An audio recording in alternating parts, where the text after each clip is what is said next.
në këtë garën e fundit nuk kemi qenë të barabartë. Ne nuk e kemi pushtetin e Albin Kurtit. Ky rezultat ka qenë i momentit dhjetori, nuk është reflektim real. Por ne kemi njohur si rezultat, nëse shteti e garanton një pagë të 13 si të drejtë të njohur të qytetarëve, duhet me ja garantu edhe sektorit privat. Kush e pagun? Nuk, ajo është punë tjetër, le ta rregullon shteti. Po ata thanë që na me bo, veç duhet punëdhënë si mande me realizuat pagë. Zakonisht, liderët dhe partitë politike, populist, i grupojnë arsyet, i grupojnë do me thënë, i thjeshtëzojnë, terminologjin duke ju dhënë epitetet thjeshta, zgjidhjet thjeshta problemeve që janë shumë të komplikume. E sfidojnë sistemin e drejtësisë, e sfidojnë vendimet, na kemi pa që për gjatë qeverisjes së Kurtit 10 vendime minimalisht kanë dalë jo kushtetuese, sa ligje kanë dalë jo në harmoni me kushtetutën, mos them jo kushtetuese, po them që s'kanë qenë në harmoni me kushtetutën. Bile ne si parti politike kur i kemi qu në gjykatë kushtetuese, ata na kanë akuzuar pse piçoni, ndërkohë që ato ligje kanë dalë jo kushtetuese.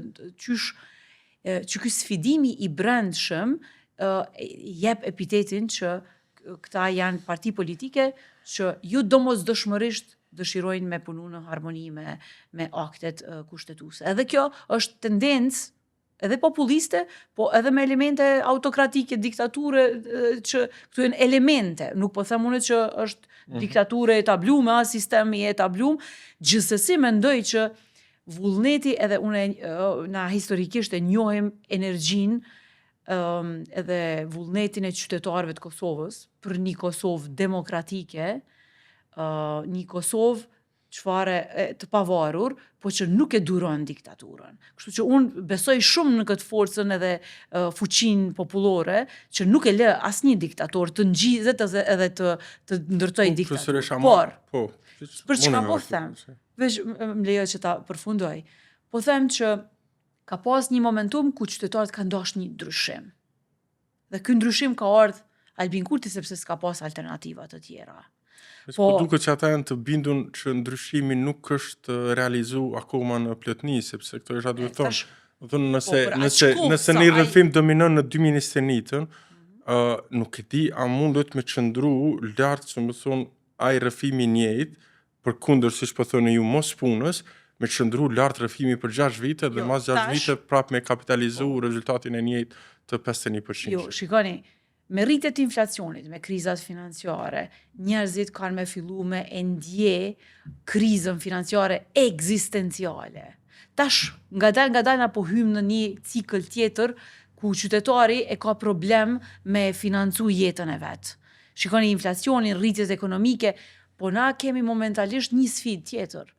Vetëvendosje, po e mban shtetin duke i mbajt tatimet lart, aksizën lart. Na për shembull kemi pas rastin e naftës, ku qeveria nuk po ndërhyn as pak dhe kishte mujt me ul çmimin e naftës. Argumenti është në përbot krize, jo, veç kanë dëshmu që na jemi një shtet që edhe sipas mënyrës së qeverisjes mbledhim taksa dhe i shpërndajmë të ata që kanë nevojë. Po, veç mos haro, hala qytetarët se kanë vrejt.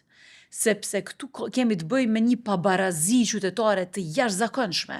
A ka folë Kurti vetëvendosje gjithmonë për barazi qytetare, që po bojnë sot? Po i tatojnë të gjithë qytetarët njësoj, po e mbushin buxhetin që kanë nevojë. Po ja kthejnë atyre që ta po mendojnë që duhet. Po ja u kthejnë disa kategorive. Jo, më besoj që kanë nevojë, si më thonë pensionistët, studentët, familjet në nevojë. Po kanë nevojë. Përmes subvencioneve dhe pakove që edhe i shuajnë të pakot të rrimë këmbjes. Respekte për atë, për këto kategori, po veç mos haroni, e jepi rrogën e 13 për sektorin publik, ndërkohë që diskriminoj totalisht punëtorët e sektorit privat.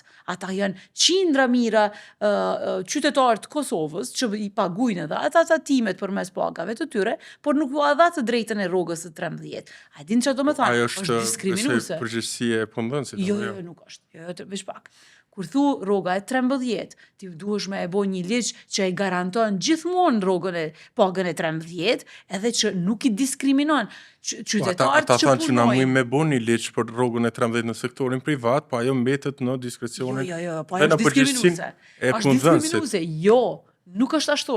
Gjithkund botë ka një ligj që i definon pagat. Pastaj unë, nëse do të punoja unë në sektorin privat, unë i paguaj shtetit tatime njësoj si ai që i paguan prej sektorit publik.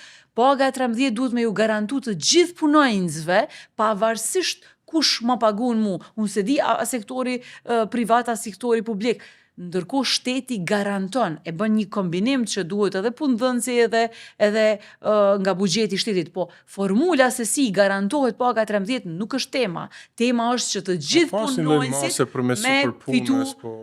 me fitu. Jo, superpuna është diçka. Prandaj sektori privat profesoresh është aty për me shpresu edhe në fitime, në kuptimin e mënyrës se si ushtrohet biznesi. Sektori publik, ata nuk synojnë fitime për te i pagës, sepse ai është angazhimi ty në i rregullt. Pra nëse ti synon, le ta themi me i fitu, për mbullakësim 1 milion mëna vitit, si punëdhënës, si ndërmarrës, ti ki përgjegjësi edhe ndaj punëtorëve tu për mi dhoni pagën e 13, për mi bu pagat e dimtetshme. Shteti, jo, Dibrano, është gabim ashtu, me mendu. Sipas mënyrës se si ka dëshmu se si qeverisë vendosur.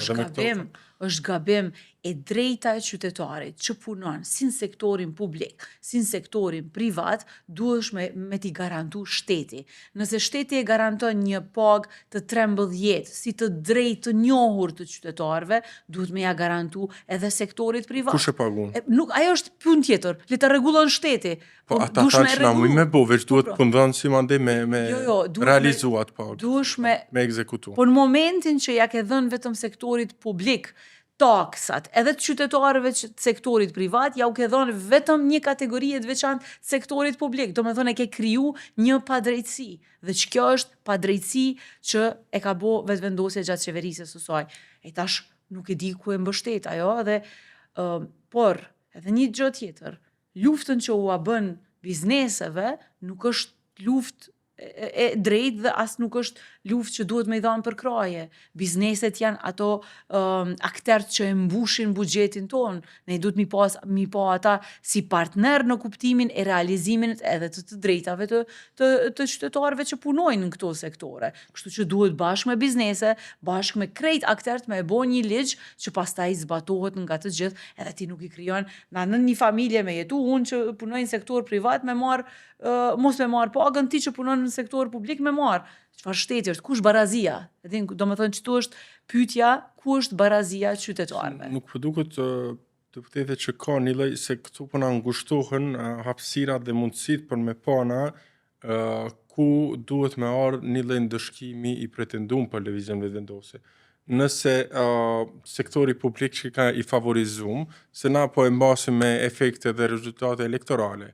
Nëse sektori publik që ka i favorizum ato vota në masë të madhe mund me shku te vetëvendosja, një pjesë e diasporës, po prap mbetet një pjesë se edhe sektorit privat edhe bizneseve që si mbështetje elektorale dhe mbështetje e politikave të vetëvendosjeve shkon për këtë entitet politik o partijak.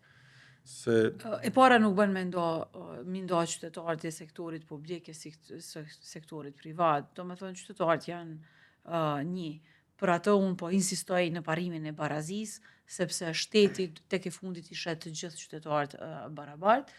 Kur të shohim në kuptimin elektoral, janë shumë aspekte, po edhe nëse i referohemi zgjedhjeve të fundit, ka pas shumë kombinime të cilat e kanë prodhuar rezultat. Rezultati ka qenë, si me thonë, jo reflektim real i matjes së përkrahjes. Kemi pas një migrim të qytetarëve, disa kanë dalë jashtë, disa kanë ardhur brenda, disa të tjerë, do me thonë, kanë abstenu nga votimi. Mos harroni që ka një numër të madh të qytetarëve që ka abstenu nga votimi. Kështu që ky rezultat ka qenë i momentit dhjetori nuk është reflektim real. Por ne kemi njohur si rezultat, pavarësisht arsyeve. Keni bën analizë të brendshme me këto që po thoni marr parasysh edhe rezultatin e LDK-s që ishte i ulët, do të thonë a keni një lloj matje apo keni bën ai hulumtim për me pas si janë përcaktuar këto grupime? Si kanë migruar edhe votat edhe për kraja. Po, e kemi bërë, po neve na del që kjo krejt ky migracioni edhe i elektoratit tonë edhe jashtë Kosovës në momentin kur janë mbajt zgjedhjet ka reflektuar në këtë. Po them që e kemi marrë me seriozitet për shkak se qytetarët në përgjithësi po kërkojnë më shumë nga partitë opozitare, po kërkojnë më shumë aktivitet, më shumë mishrim me kauzat, më shumë aktivitet në kuptimin që një opozit më aktive, krejt këto i kemi si mësime të nxjerra, por ajo që është e rëndësishme është që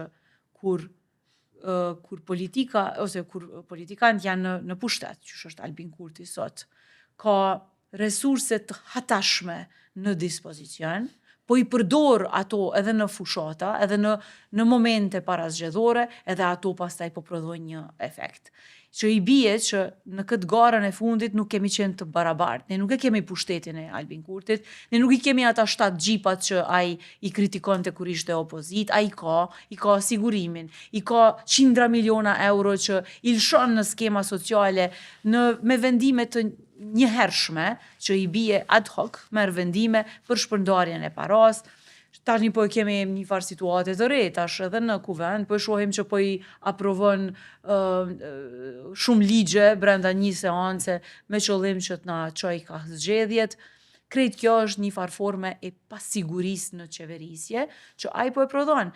Shikoni, edhe për politikanët populist është shumë karakteristike që ata mbijetojnë në kriza. Krijojnë kriza, mbajnë kriza, shikoni në krejt këtë një vjet e gjysmë krizash politike që i kemi në vend, ai është në pushtet, ai vazhdon me menaxhu buxhetin e Kosovës, e që pastaj po jep edhe